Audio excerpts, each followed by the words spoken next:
Morning students. आज के इस वीडियो क्लास में हम कंपनी के इनकॉर्पोरेशन के बारे में पढ़ने जा रहे हैं। किस प्रकार से कंपनी का समामेलन या इनकॉर्पोरेशन करवाया जाता है उसके बारे में हम डिटेल से समझेंगे।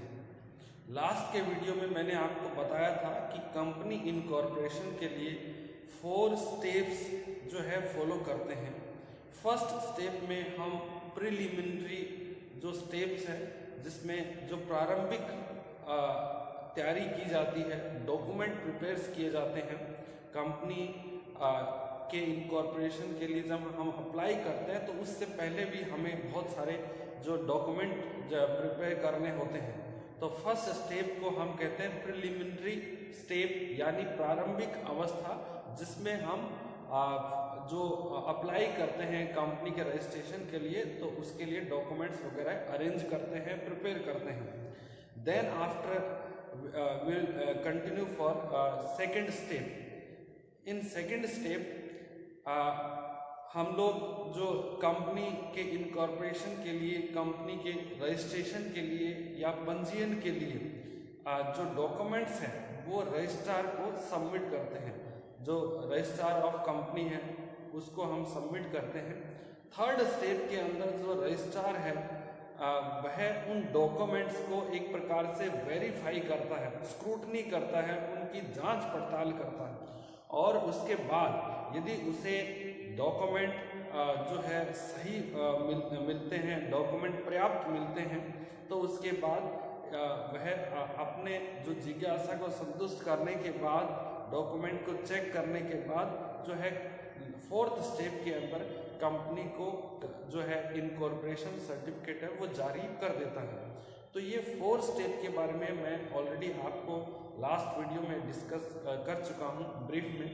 यहाँ पर आज हम जो सेकंड स्टेप है, फर्स्ट प्रिलिमिनरी स्टेप, क्या क्या प्रिपरेशन करना है, इसके लिए आप जो लास्ट वीडियो मैंने बनाया है उसको देख सकते हैं और उसके अंदर पूरे जो है मैंने आपको एक्टिविटीज़ बताई है जो हमें जो है परफॉर्म करनी है prior to the submission of documents for incorporation of company. ठीक है, तो आज का जो हमारा टॉपिक है समझने, ये है सेकेंड जो स्टेप है इनकॉर्पोरेशन ऑफ कंपनी के अंदर। और इसमें हम क्या करते हैं, submission of documents for submission of documents for incorporation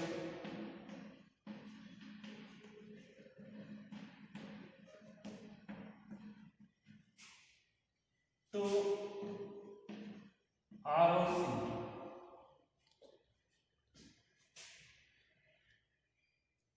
अब या इसको हम दूसरे तरीके से भी डिफाइन कर सकते हैं, filing of documents to registrar. ठीक है, रजिस्ट्रार का मतलब यहाँ पर क्या है इसको भी समझते हैं। देखिए, सेंट्रल गवर्नमेंट ने सेंट्रल रजिस्ट्रेशन सेंटर की जो है स्थापना की है, CRC की, कंपनी के रजिस्ट्रेशन के लिए। जो सेंट्रल रजिस्ट्रेशन सेंटर का जो मेन व्यक्ति होता है, प्रमुख होता है, वो रजिस्ट्रार ऑफ कंपनीज के नाम से जाना जाता है। ठीक है, कंपनी रजिस्ट्रार के नाम से जो है उसको पहचानते हैं। और जो ये CRC है, सेंट्रल रजिस्ट्रेशन सेंटर, इसके जो ऑफिस होते हैं वो देश के अंदर जो भी प्रत्येक राज्य है उसके अंदर जो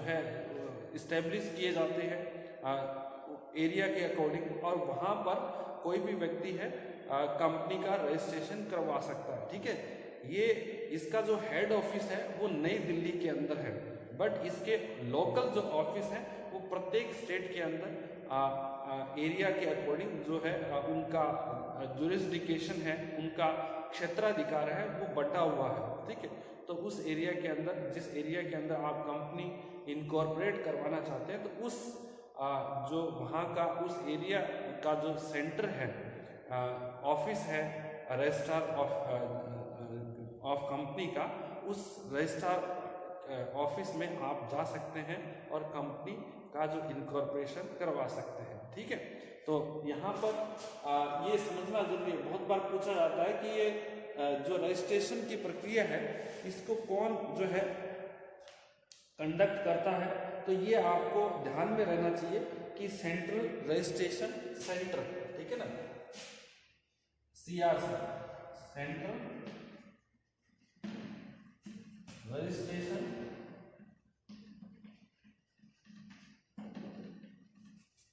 सेंटर, ठीक है। इसके देश के अंदर सब जगह ऑफिस है, प्रत्येक स्टेट के अंदर, ठीक है, और वहां पर रजिस्ट्रेशन की प्रक्रिया पूरी की जा सकती है। तो ये तो है जो हम आज पढ़ने वाले हैं कि इस प्रक्रिया में हम क्या करते हैं, कंपनी के जो इनकॉर्पोरेशन के लिए, समामेलन के लिए, रजिस्ट्रेशन के लिए जो डॉक्यूमेंट है वो जो भी उनका ऑफिस है उसमें रजिस्ट्रार को फाइल करते हैं, सबमिट करते हैं। और इसके अंदर अब और क्या क्या जो डॉक्यूमेंट्स हैं जिनको हम सबमिट करते हैं ये समझना डिटेल्स में जरूरी है। सबसे पहले एप्लीकेशन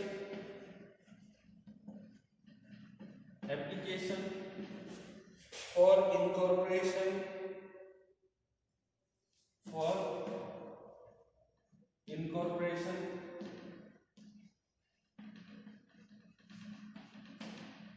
सबसे पहला काम है कि इनकॉर्पोरेशन के लिए जो एप्लीकेशन फॉर्म है वो जो है सबमिट करना, ठीक है ना, एप्लीकेशन फॉर्म।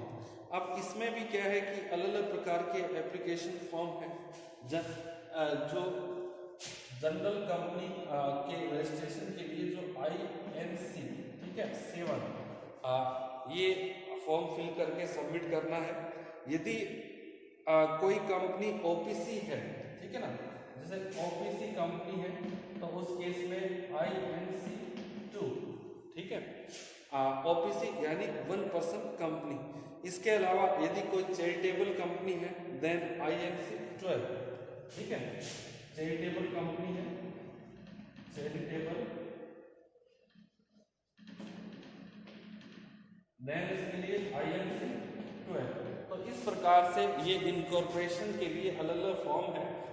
सामान्य प्रकार की कंपनी है कोई भी तो INC 7 में, और OPC है तो INC 2 में, और चैरिटेबल कंपनी है then INC 12 form will be used, ठीक है। तो इस प्रकार से ये फॉर्म फिल करके जो है सबमिट करना है। अब यहाँ पर एक बात और ध्यान रखना है, अब जो आप फॉर्म सबमिट कर रहे हैं कंपनी के रजिस्ट्रेशन के लिए, तो उसके साथ you have to attach the reservation letter of company name. जो आपने कंपनी के नाम को रिजर्व करवाने के लिए जो सर्टिफिकेट आपको मिला है, जब आप देखिए सबसे पहला काम क्या होता है कि कंपनी के नाम का जो है रिजर्वेशन करवाना, उसकी अवेलेबिलिटी चेक करवाना, रिजर्वेशन करवाना। तो जब नाम आप रिजर्व करवा देते हो कोई पर्टिकुलर नाम, तो वो 2 महीने तक वैलिड रहता है, यानी 2 महीने तक उस नाम को किसी अन्य व्यक्ति को अलॉट नहीं किया जाता है यदि कोई डिमांड करता है। और 2 महीने के बाद भी यदि आप कंपनी का रजिस्ट्रेशन नहीं करवाते हैं और ना ही उस रिजर्वेशन की जो वैलिडिटी आप एक्सटेंड करते हैं, तो फिर क्या है कि जो नाम आपको अलॉट हुआ वो किसी अन्य को भी अलॉट हो सकता है, ठीक है। तो इसके लिए जरूरी है कि जो नाम आपने रिजर्व करवाया है उसका जो सर्टिफिकेट है वो आप इनकॉर्पोरेशन एप्लीकेशन फॉर्म के साथ, समामेलन आवेदन फॉर्म के साथ जो है अटैच करना है, ठीक है। अच्छा, इसके बाद हमें क्या करना है,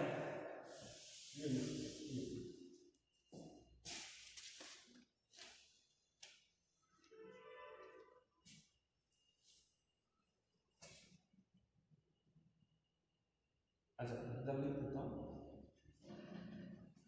along with copy of letter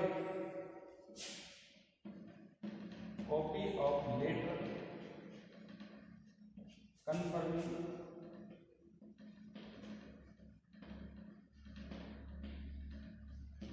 confirming reservation of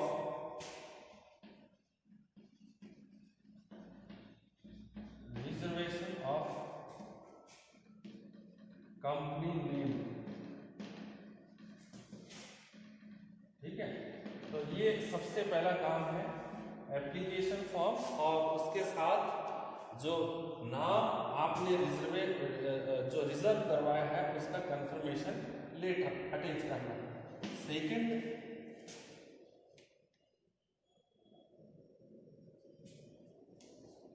memorandum of association and article of association duly stamped and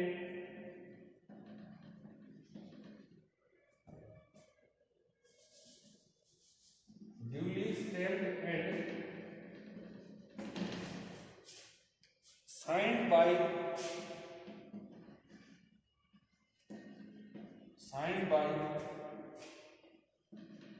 each subscriber।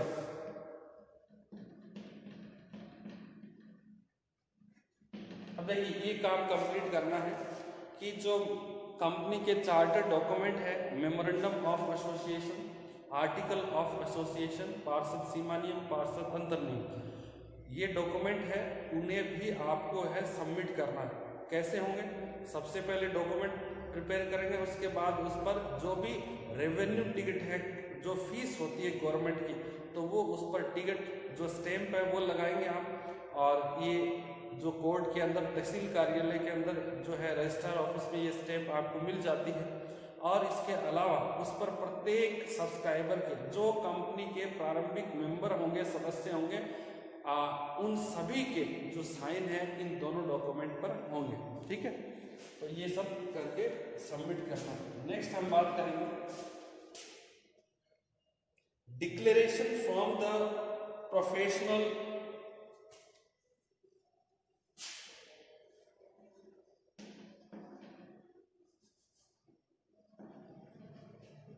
declaration from the professional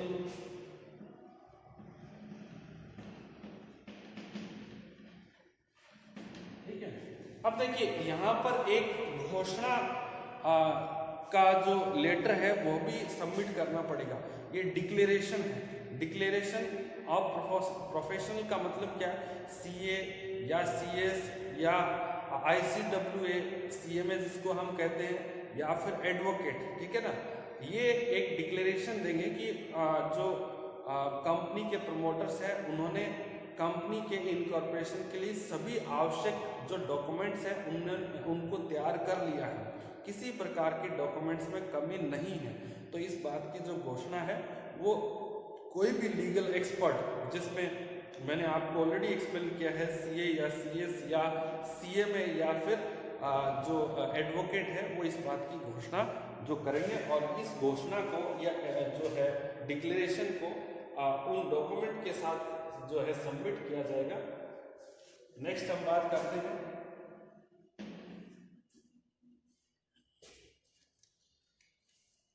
affidavit from the subscribers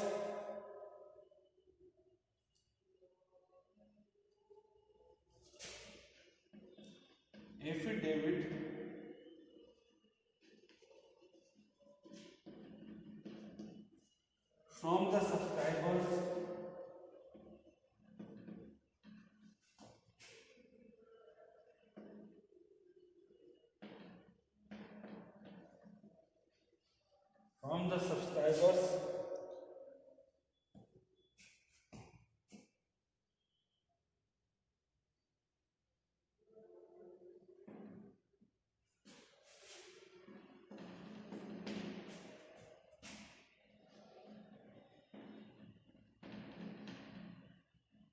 अब देखिए, पहला जो डिक्लेरेशन है वो प्रोफेशनल जो कैपेसिटी के आधार पर काम कर रहे हैं वो करेंगे, और ये जो डिक्लेरेशन है वो INC 8 जो फॉर्म है उसमें की जाएगी। और उसके बाद एफिडेविट फ्रॉम द सब्सक्राइबर्स, जो कंपनी के डॉक्यूमेंट को सब्सक्राइब जिन्होंने किया है, मेमोरेंडम को, आर्टिकल को, तो उनके द्वारा एफिडेविट भी दिया जाएगा। और एफिडेविट इस बात का होगा कि उन्होंने कंपनी के इनकॉर्पोरेशन के संबंध में किसी प्रकार की जो है जैसे कोई भी गलत तथ्यों के आधार पर जो है इनकॉर्पोरेशन नहीं करवा रहे हैं, कोई भी उन्होंने गलती नहीं की है इनकॉर्पोरेशन की प्रक्रिया में, और उनको किसी भी अपराध में कोई जो है सज़ा नहीं हुई है, जो भी इसके प्रमोटर्स या सब्सक्राइबर्स होंगे, तो उन्हें इस बात की जो घोषणा है वो ये IRC 9 फॉर्म में है, वो एफिडेविट के रूप में करनी पड़ेगी। ठीक है, नेक्स्ट है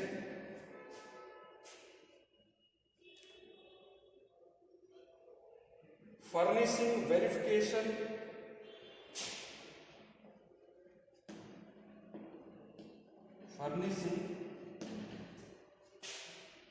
Verification of registered office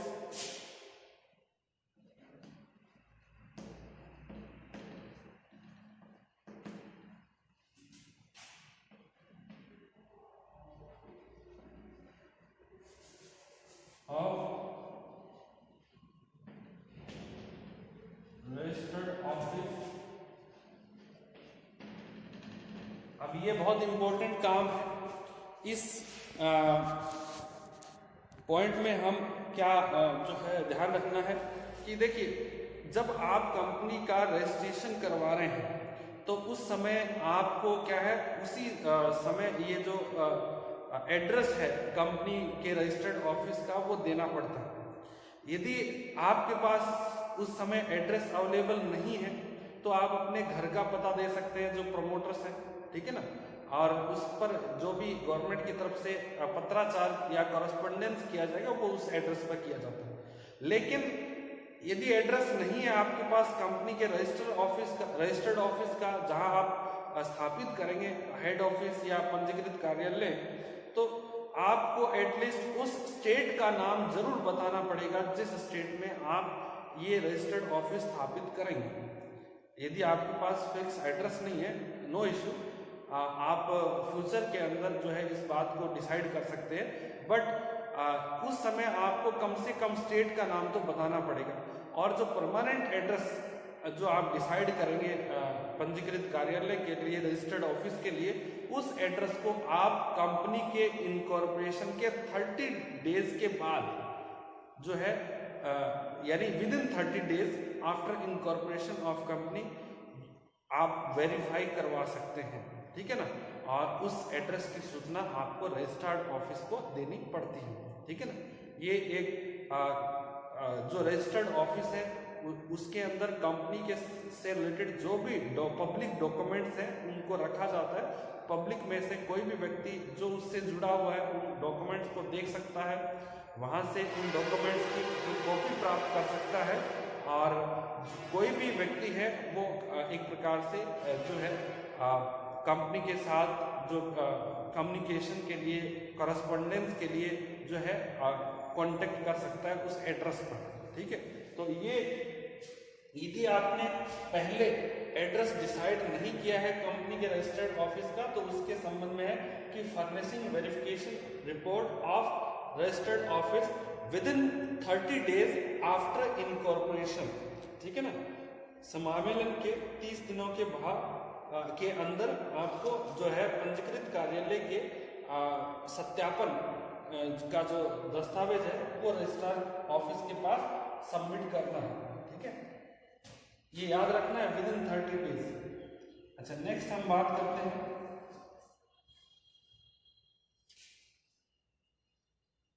particulars of subscribers.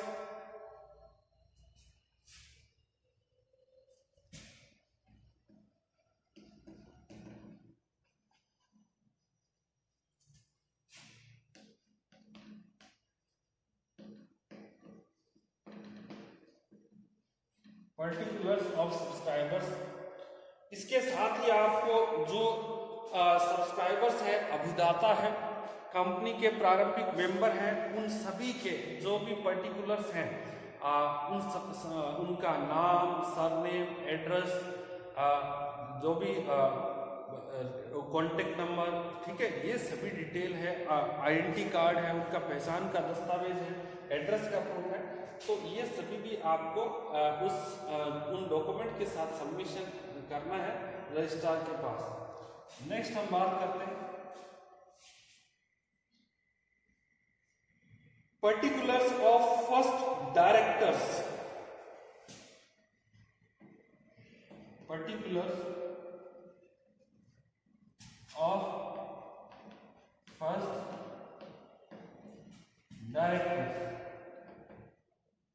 अब देखिए, जो व्यक्ति कंपनी के प्रथम संचालक बनना चाहते हैं तो उनका विवरण भी सेपरेट तरीके से जो है इस इनकॉर्पोरेशन एप्लीकेशन फॉर्म के साथ है वो सबमिट करना पड़ेगा। वो कितने योग्यता अंश खरीदेंगे, एलिजिबिलिटी शेयर, ठीक है ना, तो ये सभी जानकारी है वो डायरेक्टर से जुड़ी हुई जानकारी भी सबमिट की जाएगी, ठीक है ना। और उनका जो कंसेंट लेटर है, ठीक है ना, कि उन्होंने कंपनी के प्रथम संचालक बनने के लिए अपनी सहमति दे दी है, तो वो सबमिट करना है। यदि कोई ओपीसी कंपनी है तो उसमें जो हमने ये जो नॉमिनी है उससे कंसेंट लेटर जो प्राप्त किया है उसको भी इसके साथ अटैच करना पड़ेगा in case of 1 person company, ठीक है।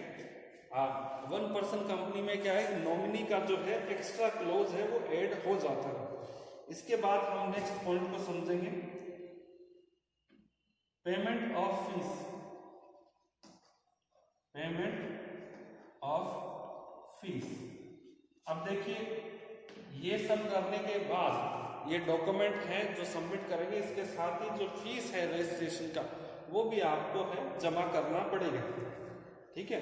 अच्छा, फिर हम बात करते हैं नेक्स्ट पॉइंट को,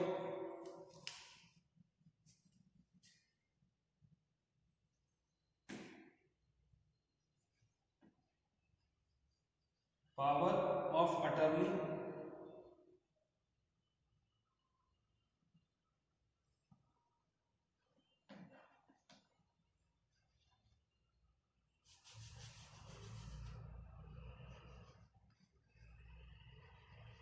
power of attorney bye subscribers.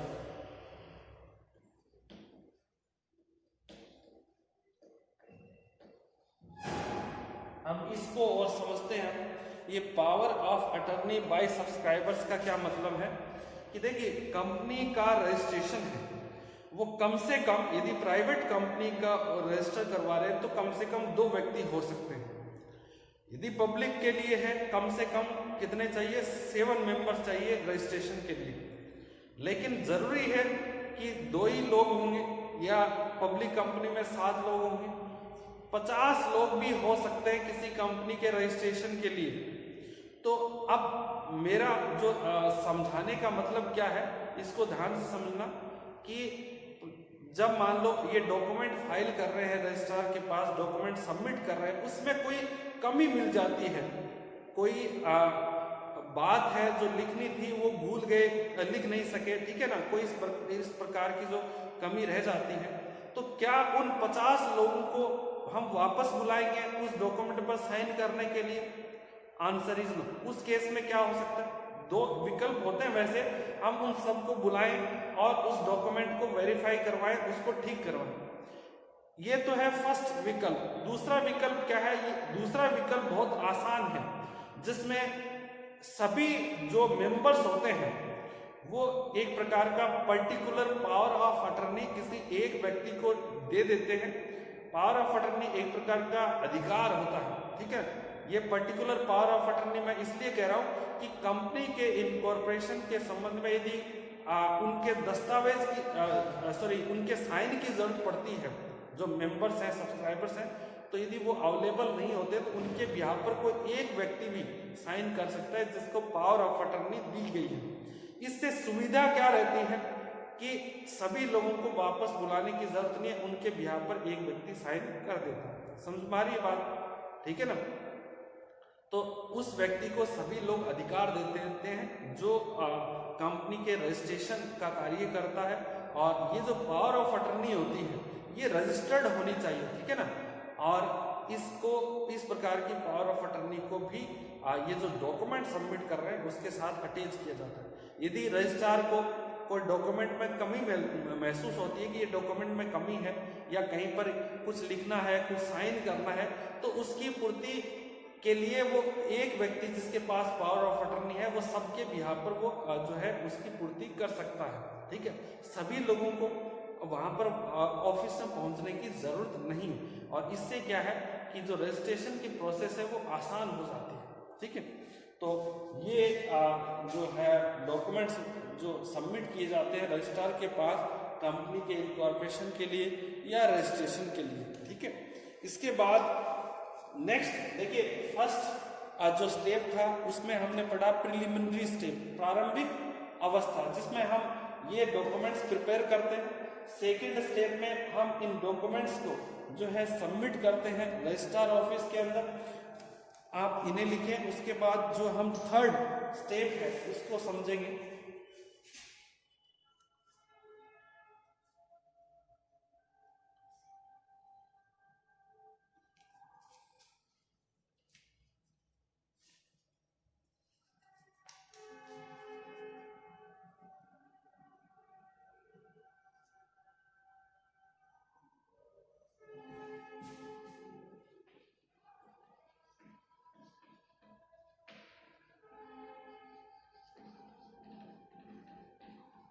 देखिए, मैंने यहाँ पर लिख दिया कि power of attorney bye subscribers to make correction. ठीक है ना, कोई सुधार करना हो एप्लीकेशन फॉर्म में तो उसके लिए सभी जो मेंबर्स होते हैं वो किसी एक व्यक्ति को अधिकार दे देते हैं, तो वही व्यक्ति फिर क्या है सबके बिहाफ पर एप्लीकेशन फॉर्म में जो आवश्यक सुधार है वो कर सकता है।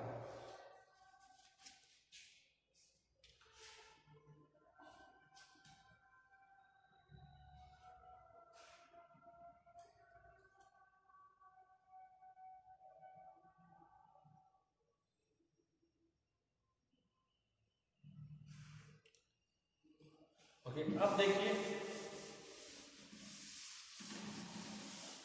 ये मैंने आपको जो थर्ड स्टेप बताई थी, सॉरी सेकेंड स्टेप। अब थर्ड स्टेप में क्या होता है? थर्ड स्टेप में जब ये डॉक्यूमेंट आप रजिस्ट्रार ऑफ कंपनी के पास जो है पहुंचा देते हैं, सबमिट कर देते हैं, तो फिर इन डॉक्यूमेंट्स का जो है रजिस्ट्रार ऑफिस है वो उनकी स्क्रूटनी करता है।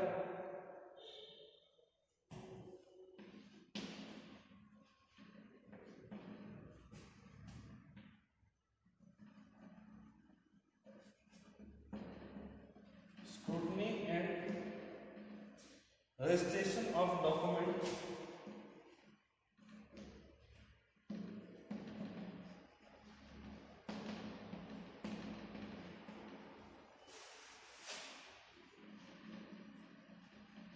अब देखिए, जब आप डॉक्यूमेंट सबमिट करते हैं रजिस्ट्रार ऑफिस के अंदर, फिर रजिस्ट्रार ऑफिस उन डॉक्यूमेंट को चेक करता है, पूरी जांच करता है, और यदि उसमें वो डॉक्यूमेंट सभी पर्याप्त मिलते हैं और यदि रजिस्ट्रार उन डॉक्यूमेंट से जो है सेटिस्फाई हो जाता है तो उसके बाद वो क्या है रजिस्ट्रेशन कर देता है। रजिस्ट्रेशन किसका होता है वास्तव में? रजिस्ट्रेशन कंपनी के article of association, memorandum of association के आधार पर ही किया जाता है। ठीक है, तो कंपनी के जो डॉक्यूमेंट्स होते हैं उनका रजिस्ट्रेशन होता है। ठीक है, और इनके आधार पर, ठीक है, और जो है फिर वो नेक्स्ट जो प्रोसेस की तरफ आगे बढ़ते हैं। और यदि रजिस्ट्रार ऑफिस जो डॉक्यूमेंट सबमिट किए उनसे संतुष्ट नहीं है, उन्हें किसी बात की उनमें कमी है, तो फिर जो भी आवश्यक अदर डॉक्यूमेंट है उनकी डिमांड वो कर सकते हैं। तो निर्धारित पीरियड में फिर वो डॉक्यूमेंट्स हैं वो उन्हें जमा करवाने पड़ेंगे। अब यहाँ पर एक बात आपको समझना है कि ये जो डॉक्यूमेंट सबमिट किए जा रहे हैं, ये डॉक्यूमेंट कंपनी का जो नाम आप रिजर्व करवा रहे हैं, उस रिजर्व करवाने की डेट से 60 दिनों के भीतर आपको ये डॉक्यूमेंट जो है कंपनी के रजिस्ट्रेशन के लिए सबमिट करने होते हैं। यदि आप ऐसा नहीं करते हैं तो जो नाम है वो आपका रिजर्वेशन है वो निरस्त हो सकता है, समाप्त हो सकता है, जब तक कि आप उसमें एक्स्ट्रा फीस जमा करवा के उसको एक्सटेंड नहीं करवा लेते। ठीक है, अब देखिए फोर्थ स्टेप में जब रजिस्ट्रार उन डॉक्यूमेंट का रजिस्ट्रेशन कर देता है और इसके बाद लास्ट स्टेप में क्या है, इश्यू सर्टिफिकेट ऑफ इनकॉर्पोरेशन,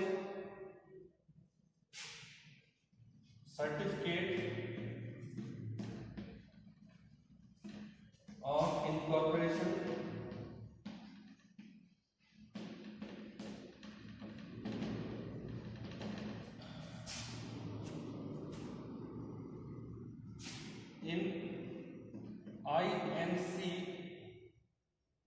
11।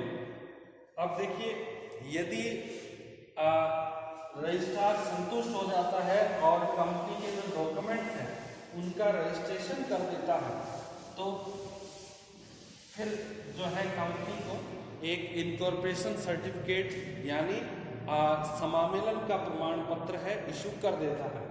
और इस समामेलन या इनकॉर्पोरेशन सर्टिफिकेट की बात क्या होती है कि इसमें कंपनी के रजिस्ट्रार, जो कंपनी रजिस्ट्रार है उसके द्वारा 21 डिजिट्स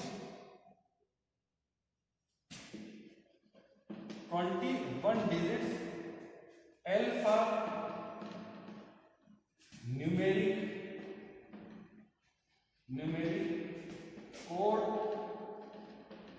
वो है दे दिया जाता है। एक प्रकार से जो कंपनी का रजिस्ट्रेशन नंबर, इनकॉर्पोरेशन जो नंबर है वो इशू कर दिया जाता है। और ये नंबर है, हमेशा ध्यान रखना है, ये 21 डिजिट का होता है, 21 अक्षरों का, ठीक है ना। 21 अक्षर इसमें नंबर भी होते हैं और अल्फाबेट भी होते हैं, ठीक है ना। तो आपको यदि कोई व्यक्ति कह रहा है कि उसकी कंपनी रजिस्टर्ड है तो आप मिनिस्ट्री ऑफ एक्सटर्नल अफेयर्स पर उस कंपनी के नंबर को डालकर, ठीक है, आप चेक कर सकते हैं कि ये कंपनी वास्तव में रजिस्टर्ड है या नहीं है, ठीक है ना। बहुत सारे लोग वर्तमान में क्या है कि फ्रॉड करते हैं और कैसे किसी भी प्रकार का जो नंबर लिख देते हैं कि ये हमारी कंपनी है और ये उसका रजिस्टर्ड नंबर है, ठीक है ना, या इनकॉर्पोरेशन नंबर है, ठीक है। वास्तव में वो हो सकता है कि नकली है, सही नहीं है, फेक हो, ठीक है ना। तो यदि आपको वेरीफाई करना है तो सबसे पहले आप देखेंगे कि कंपनी का, भारत में कोई भी कंपनी हो, उसका रजिस्ट्रेशन नंबर, इनकॉर्पोरेशन नंबर 21 अक्षरों का होता है, ठीक है ना। उसमें नंबर्स भी होते हैं और अल्फाबेट भी होते हैं, लेकिन टोटल डिजिट कितने होते हैं? 21 होते हैं, 21, ठीक है। और उसको यदि आप मिनिस्ट्री ऑफ कॉर्पोरेट अफेयर्स की वेबसाइट पर चेक करेंगे तो आपको वहां पर उसकी सत्यता या के बारे में जानकारी मिल जाएगी कि यह सही है या नहीं है, ठीक है।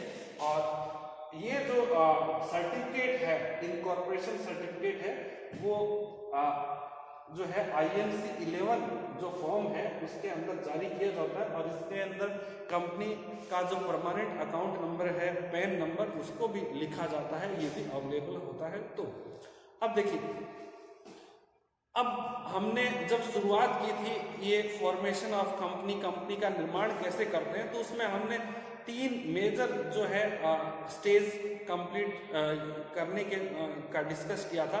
फर्स्ट प्रमोशन स्टेज, जिसमें कंपनी के निर्माण के बारे में कल्पना करना, विचार करना। सेकंड स्टेप था जिसमें हम इनकॉर्पोरेशन ऑफ कंपनी का समामेलन करवाना। आज हमने जो स्टेप्स यहाँ पर पढ़े हैं वो इनकॉर्पोरेशन का पार्ट है, ठीक है। फॉर्मेशन का जो हमने first promotion stage, second incorporation stage और थर्ड था बिजनेस कमेंसमेंट स्टेज, ठीक है। तो आज मैं आपको बिजनेस कमेंसमेंट स्टेज है यानी व्यापार प्रारंभ करने की अवस्था के बारे में भी जानकारी दे देता हूं। जब किसी कंपनी का रजिस्ट्रेशन हो जाता है, इनकॉर्पोरेशन हो जाता है और उसके बाद जो कंपनी है उसे किसी भी प्रकार के अदर डॉक्यूमेंट्स की आवश्यकता नहीं रहती है और वो अपना व्यापार है वो प्रारंभ कर सकती है। यदि किसी कंपनी ने अपने रजिस्टर्ड ऑफिस का वेरिफिकेशन नहीं करवाया है एड्रेस का, तो फिर वो क्या है, कंपनी जो है अपना व्यापार है वो प्रारंभ नहीं कर सकती है। तो जरूरी है उसे कि कंपनी इनकॉर्पोरेशन के बाद वह अपने रजिस्टर्ड ऑफिस का जो वेरिफिकेशन करवा ले और उसके बाद जो है अपना व्यापार प्रारंभ कर सकती है। यदि उसने पहले ही यानी कंपनी के इनकॉर्पोरेशन के समय ही जो रजिस्टर्ड ऑफिस का एड्रेस डिसाइड कर लिया है और जो रजिस्टर्ड ऑफिस को वेरीफाई करवा लिया है, तो फिर वो उसे किसी प्रकार के अदर डॉक्यूमेंट्स की जरूरत नहीं है और वो तुरंत जो है अपना व्यापार प्रारंभ कर सकती है। ठीक है, अब एक बात और समझना है आपको कि यदि